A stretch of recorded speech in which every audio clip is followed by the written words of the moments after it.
A ver, Caroline, qué gusto. qué Bienvenida a Himno gusto, Nacional. Tere gracias. Menéndez le saluda y Nauris Arroyave también aquí, listas para hacer este análisis. Erenori, un placer poder compartir con ustedes este breve espacio.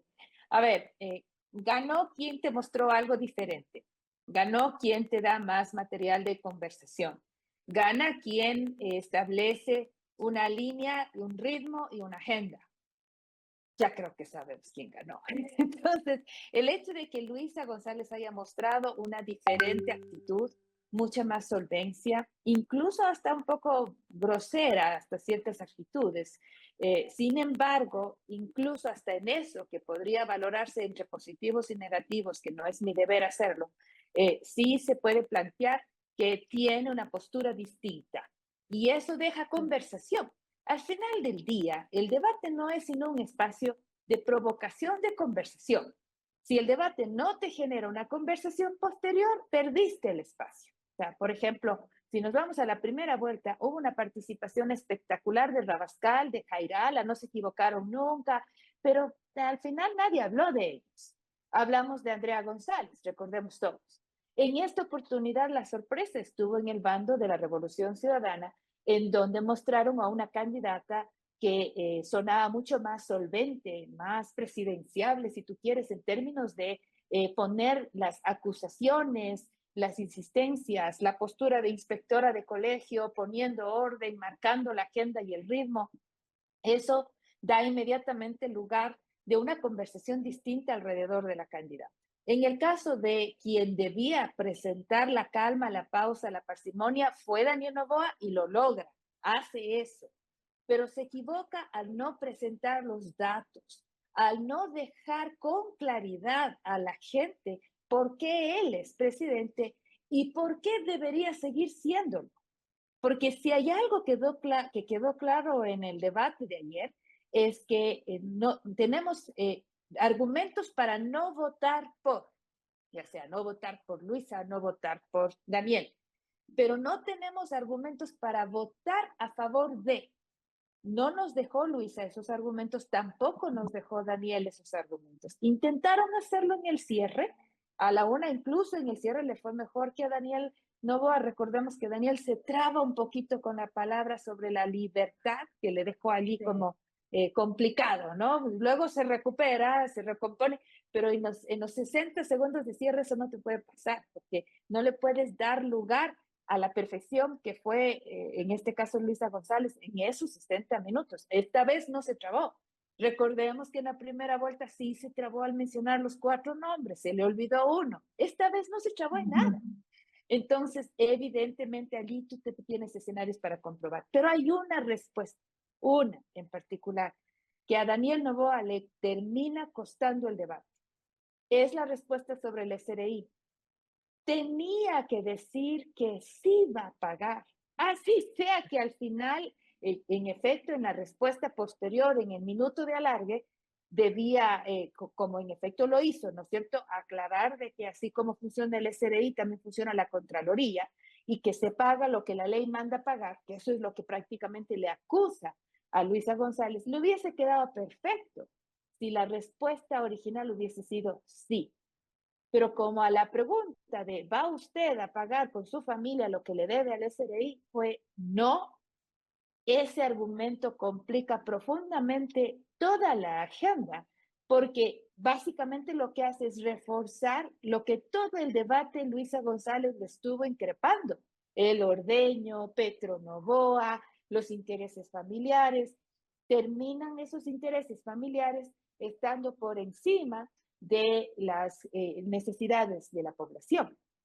Ese lamentable cierre es lo que le complica el debate a Daniel Noboa. Perdón. Entonces, una pregunta, si el debate se hubiera dado en otro momento, en otro timing de la campaña, como fue en la primera vuelta, casi que al final de la campaña, tal vez el objetivo sí era hablarle a estos indecisos. Y ayer decía, no le hablaron a los indecisos, No, al indeciso no le hablaron. Se cerraron a fortalecer a sus bases, a su militancia y a su votación. Entonces, ¿tú crees que esa fue una decisión, porque fue de ambas, una decisión estratégica comunicacional por el timing y cómo se da el debate, y la campaña abre con el debate, y sabemos que en 20 días puede pasar todo? Tal cual. Sí, completamente. Ellos sabían que este era un debate perdóname, un debate de inicio, ¿ya? Un debate de arranque. Y esto implica varias cosas. En primer lugar, académicamente hablando, era muy difícil que con el ejercicio de hoy ellos puedan conquistar al votante indeciso, sobre todo porque el votante indeciso, primero es muy limitado, muy escaso, no hay muchas opciones de votación, ¿ya? En, en primer lugar. En segundo lugar, está insertado esa decisión en una conversación más amplia, mucho más compleja. No puede ser solo un esfuerzo comunicacional como es el caso de un debate, ¿ya? Y finalmente, lo que dejaron sembrados son elementos de conversación para instalar agenda durante estos próximos días. La estrategia de hablar, por ejemplo, aunque un poco errática sobre la tabla de drogas, es porque existe en ciertos sectores, en ciertos barrios, todavía preocupación sobre esa línea y desde ese micro targeting electoral algo estarán intentando hacer. No es lo usual el debate para hacer micro targeting. La verdad es que no entiendo de qué otra manera siguen insistiendo en un tema que además les es contraproducente porque ya se supone que quitaron la tabla, ¿no? Se supone que eso ya se resolvió para utilizar los mismos términos gubernamentales. A propósito de la pregunta de dolarización, la dolarización es un tema que sí está allí, que está vigente, que refuerza los negativos de la revolución ciudadana, pero yo le hubiese hecho una pregunta distinta. No sobre si va a dolarizar o desdolarizar, o Luisa te desdolariza, que ya parece de nuevo juego de títeres en el fondo, ¿no es cierto?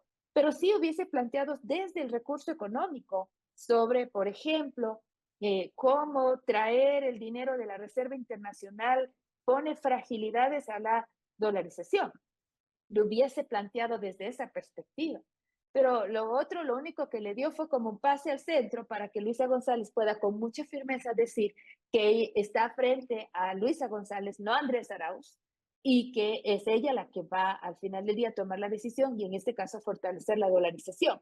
Entonces, en ese contexto, ¿qué es lo que está pasando? Está dándole un espacio para que la candidata de la Revolución Ciudadana logre consolidar más esa expresión de liderazgo, de solvencia, de autonomía que se le extrañaba y que se le reprochaba en sus otras presentaciones. Finalmente, hay el manejo respecto a propósito, estoy describiendo con esto la agenda de Daniel Noboa, ¿no? Que fue lo que él plantea. El manejo sobre Venezuela, porque sabe muy bien que este es un tema en donde genera réditos para su campaña. La respuesta de Luisa González transforma un debate sobre democracia y Venezuela a un debate sobre migración, incluso con tintes xenófobos, bastante peligroso. Pero me imagino que habrán intentado medir cómo afecta lo uno versus cuánto se pierde con el otro tema. Y por último, tienen estos días para poder provocar un debate más profundo sobre migración y controles migratorios, que me parece que en ese contexto puede ir una conversación más afín al progresismo, que no ha sido la línea de ellos. Lo que sí es interesante es haberle mencionado a lo Trump.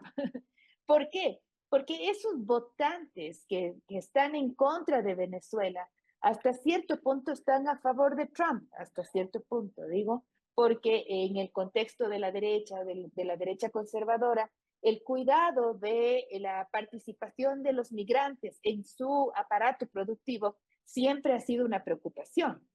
Entonces, colocar esa discusión, ¿qué quiere decir? No puedes estar a favor de Venezuela y proteger a su vez tu mercado laboral. Entonces, de alguna manera les ponen en estas contradicciones a los votantes y neutraliza un poco la conversación sobre Venezuela, porque no se habla de la democracia, sino se habla de la migración. ¿Te fijas cómo se cambian? ¿Y tú crees Noris, si que me permites un ratito, Noris, porque se me va después la idea de lo que le quiero consultar a Caroline. Yo tengo dos preguntas en una. Mira, no sé qué lectura te deja el lenguaje que se usó en el debate. Y no solamente hablo del lenguaje como tal, el verbo, sino también eso que comunica, los gestos. Por ejemplo, Noboa se lo vio todo el tiempo, luego de lanzar una pregunta, mirando hacia abajo, no miraba a su contrincante para saber la respuesta o tener quizás otra postura, ¿no? Otra postura frente a lo que él mismo estaba cuestionando. Eso por un lado. Por otro lado, también el formato como tal del debate se dividió en 5 ejes, pero al final ninguno de los dos candidatos respetó el eje, bueno, más irrespeto me parece que hubo por parte de Daniel Noboa sobre los ejes que se discutían en ese momento. Lo digo sobre todo cuando él planteó como una pregunta cerrada el tema de Ronnie Aliaga y estaban abordando el eje de salud y seguridad social. Entonces, un poco, ¿qué lectura te deja, Carolina, de estos dos temas? Bueno, en primer lugar, sobre las posturas, creo que nuevamente la postura que Daniel Noboa nos presenta es la misma que hemos visto desde su primer debate, ¿no? Entonces, ahí no hubo sorpresas, quizás un poco nervioso al inicio, después fue agarrando más fuerza, hablando más de corrido, tuvo la gran ventaja de no haber perdido su postura en el sentido de mostrarse con aplomo, con seriedad. El traje no le acompaña, ya que estamos en las formas, ¿no es cierto? Y al final se equivoca porque se confunde un poquito con la terminología de la dicotomía que estaba presentando, pero diremos que no hay nada nuevo respecto de la candidata, el candidato Daniel Noboa, en donde hay cambios, inclusive en la postura, en la manera en la que se presenta, fue Luisa González. Por eso la sorpresa, por eso los comentarios, por eso lo de Manaba, etcétera, etcétera. Entonces, todos esos son elementos de conversación que dan cuenta de la sorpresa generada. Incluso un momento, así te fijas, pone los codos, pone las manos, así como, pero ya te lo dije. O sea, cosas como esas son expresiones muy tradicionales, muy coloquiales y que le pusieron siempre en un espacio de autoridad, de sabiduría, de experticia, como decimos coloquialmente, hasta muchacheando al otro.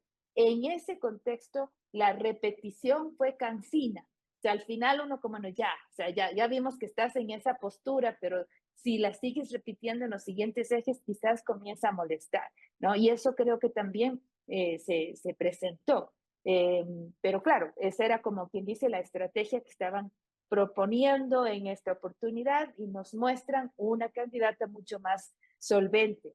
En el caso de las preguntas, coincido plenamente y quizás allí el hecho de tener que estar interactuando unos con otros en cuanto a con qué le interpelo, la interpelación ya desviaba los temas. Entonces, y no se diga las preguntas del sí o no, extrañé mucho concreciones respecto de propuestas. La mejor forma de hacer propuestas a veces se presentaba en el arranque y en el último minuto. O sea, yo lo he vuelto a ver al debate.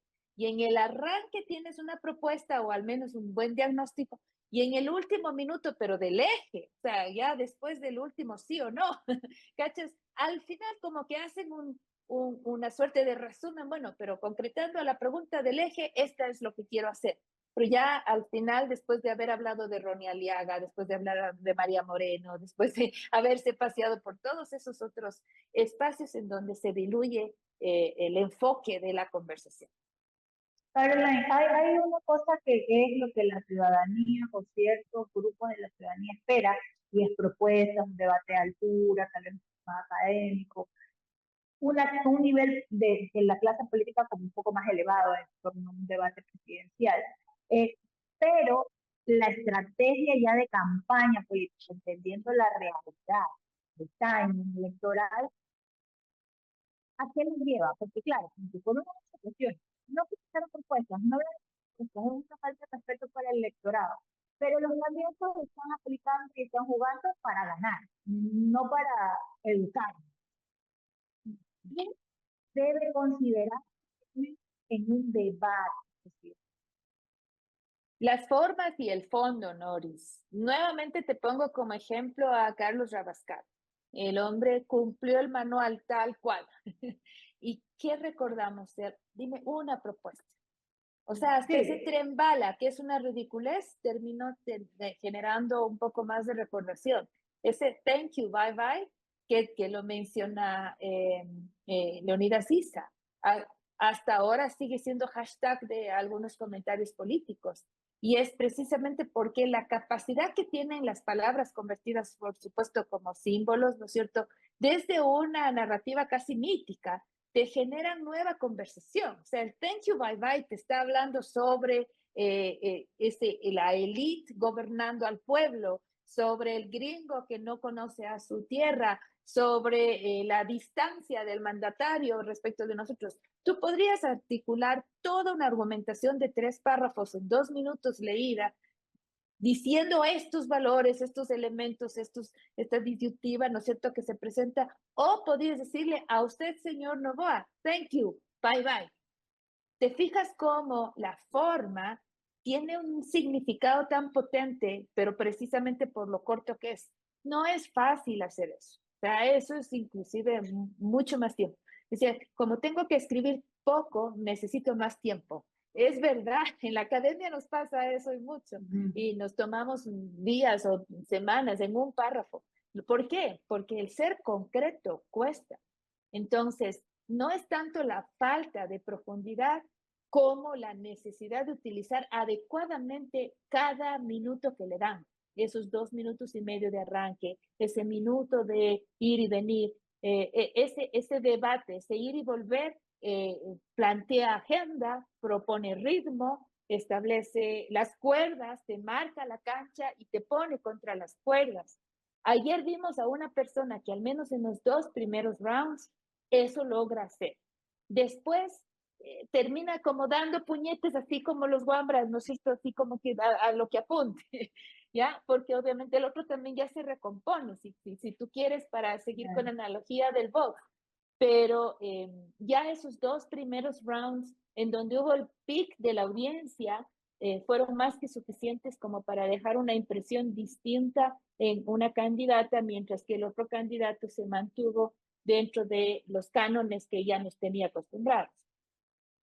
¿Qué crees que venga ahora en este postdebate? Ya luego de haber visto estos Maravilla. dos candidatos y justamente que coincide con el desarrollo de la campaña electoral. Tal cual. Resulta que la Fiscalía está en una agenda bastante articulada con la agenda electoral del presidente Noboa. Por eso no de ganas ni de gratis, perdón, estuvo la rana René saltando por todo el set de televisión de ayer noche, ¿no es cierto? Porque ya viene la agenda de la Fiscalía en la convocatoria que tiene que hacer a todos los implicados en esos famosos chats del caso ligados, ¿no es cierto? Entonces, obviamente se va a instalar esa narrativa nuevamente. También hay que ver cómo evolucionan las condiciones ecológicas, medioambientales, pero también de tipo social en Esmeraldas. Hoy día justamente escuchaba al alcalde, creo que es de Quinindé, hablar sobre cómo los habitantes de Esmeraldas, debido a los vapores que emergen de la contaminación con petróleo, están siendo contaminados en el ambiente, respiran ambiente tóxico y les toca trasladarse porque es no solamente que han perdido sus medios de vida, están perdiendo también su casa, en el sentido que no pueden habitar ahí. ¿Cuántas familias van a comenzar a verse afectadas por esa situación? Si el caso de Esmeraldas apremia y hasta ahora el presidente Noboa no visita una sola vez la provincia. Entonces sí, eso por ejemplo son elementos de la agenda. Otra cosa que me parece interesantísima y que tenemos que ir viendo cómo evoluciona en el transcurso de los días es la agenda feminista.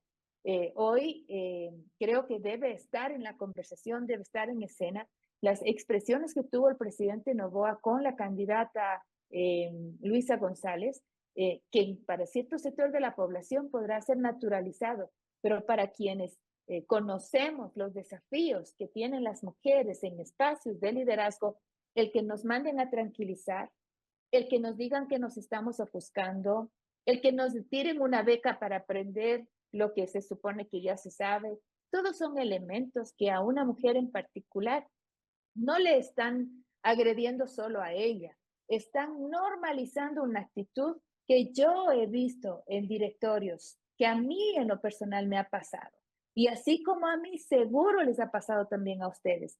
Eso es machismo, eso es misoginia y eso hay que denunciar, porque lo que pareciera natural o viveza del presidente no es correcto.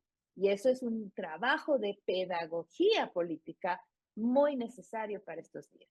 Carolina, pero ¿a quién le corresponde hacer ese trabajo? Porque eso que tú estás planteando en este momento puede ser real, en medio de una campaña política en donde hay un montón de crisis y necesidades urgentes de la ciudadanía, a pie que va a votar dice, bueno, a mí me interesa que me digan cómo voy a comer, cómo voy a vivir, a cómo voy los, a a dar los medios de comunicación, porque coincido contigo. Lo máximo que pudo hacer la candidata es decir, a mí me respeta Majadero, ¿no es cierto? y mucha ¿Qué nos gente ha no entendió por pasado? qué. Pues es que precisamente porque está naturalizado el comportamiento, ¿ya? Y a mí me ha pasado, he tenido que decir, por favor, me respeta. O sea, yo estoy hablando, no me interrumpa, o sí, yo conozco de esta materia. No necesito que usted me explique nuevamente a propósito de las actitudes que suelen pasarnos a las mujeres en estos espacios. Entonces, ¿quiénes son los encargados? Bueno, la agenda feminista, la academia, los mismos medios de comunicación, porque esos son debates más profundos, quizás. Así como, por ejemplo, el debate de la xenofobia, que queda instalado y que necesita ser tratado, ¿no? Con mayor profundidad, porque, por supuesto, quedarse solamente con el estilo trumpiano es peligroso. Entonces, tiene que ser debatido. Ambos temas con mayor profundidad. Y en este tema, en este tema que planteó Luisa González, a mí me llamó mucho la atención. No sé si tal vez la intención de ella es demostrar que incluso dentro de la Revolución Ciudadana, ella puede tener una visión que quiebra un poco con esta disciplina partidista que tienen muchos dentro de la oposición, que piensan igual, en conjunto, o por lo menos hacia afuera. Y ella sale con esto que difiere mucho el speech, por lo menos de los mandos altos. Pero lo importante no es solo que ella lo diga, lo importante es que existan reacciones externas que ratifiquen esto. Por ejemplo, el tuit de ayer de Aquiles Álvarez, el decir Maná, Barrecha y todo lo que más a ella nadie le va a mandar, a ver, es difícil de convencerla, etcétera, etcétera. Esos son como reconocimientos de liderazgo desde los terceros, inclusive machos alfa, ¿no? En el caso, por ejemplo, cuando Leonidas dice hace unas semanas atrás dijo, yo me voy a sentar es con Luisa, no con Correa, de la negociación es con quién va a gobernar. Nuevamente, son terceros los que ratifican ese liderazgo. Entonces, en este minuto, si es que quieren continuar con la estrategia planteada anoche, tendrían que terceros hablar sobre las capacidades intelectuales y de liderazgo que han dejado sembradas el desempeño de Luisa durante el debate. Carolyn, quiero aprovechar tu presencia y quiero saber qué opinión te merece el que Daniel Noboa llegue al debate como presidente y candidato, ¿no? Y sin haber hecho algún pedido de licencia o cómo es su situación, cómo va a ser ahora su situación, porque no se aclara mucho desde el Ejecutivo si va o no a acogerse a una licencia y me imagino que están quizás esperando algún pronunciamiento del Tribunal Contencioso Electoral en el sentido de qué va a pasar con Verónica Abad, ¿no? En efecto, y creo que ya para ir cerrando yo también, fue la primera observación que hizo la candidata González sobre la incertidumbre de a quién va a enfrentar, si al presidente o al candidato, ¿no? Y me parece que el cumplimiento de la ley debería ser quizás lo primero, lo más importante, es que no debería quedar ninguna duda. Ayer decía que en la acusación sobre cómo están irrespetando las instituciones, los correístas, quizás era solo mírese al espejo y vea quién está también irrespetando a todo esto, ¿no? Entonces, quedamos todavía sin respuestas. Lo que más me llama la atención es que el Consejo Nacional Electoral no ha sido contundente y precisamente esa falta de contundencia es lo que nos tiene ahora como nos tiene, ¿no es cierto?, en una postura de ambigüedad completa.